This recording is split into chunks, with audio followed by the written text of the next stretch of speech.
মসজিদের ইমাম সাহেবের বেতন আমরা কম দেই। আর কিতা কই মিলে মেসা বাবুলোর পয়সাত বড় বরকত, মেসা বাবুলোর পয়সাত বড় বরকত। বললিয়া দেখিও মেসাবর পয়সাত বরকত কিলা ধরে। বেটায় আপনার পাঞ্জাবি গাদ্দা লাগাইয়া ঘুরেন না, 3.5 মিটার দিয়ে এমনি উত্তর পাঞ্জাবি বানাইলা। ইনত আলটিমেটলি দেখা যায় আপনার বেশি নাই, 1.5 মিটার এমনি উত্তর বাদিল দাম গেল। অন্যতায় গোপালা করি যদি রাখে না, মসজিদ আগে যেদিন দিবাই এদিন কইবাই গাদ্দা মূল্য একটু মসজিদ রাখিয়া তৈ দিছ। তুমি মুতিয়া কুলু ফুলো না, কোনো অসুবিধা নাই, কিন্তু মসজিদর মেসাবর হাফলো যদি তিল দেখেতে নমাজও যাইত না। ও বেটা একদিন বালা করি দো এক গুড় জায়গা 3 গু বানাইছে।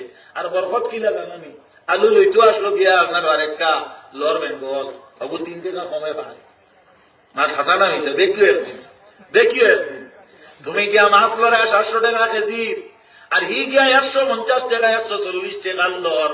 বিলে খেনে বিলে আমি মান্থলি বেতন পাই 5,000 6,000। আমার ইবিন দিয়া বাচ্চা কাচ্চা পড়াইয়া মা বাপ পালিয়া কমর লইতাম পারতাম নাই। গতিকে আমি লোকেল বালা মাছ টুকাইলে হইতো নাই, ও তার পয়সা ধরি লাইছে বড় ওটা আমরা বাদ দিলেইতাম, আমরা অনেক বাদ দিলেইতাম। আমরা মসজিদের ইমাম হলার বেতন বাড়াইয়া দিতাম, আমরা মসজিদের ইমাম আমরা বাসার চৌকে দেখতাম, আমরা মসজিদের ইমাম আমরা রায়দাতা দেখতাম।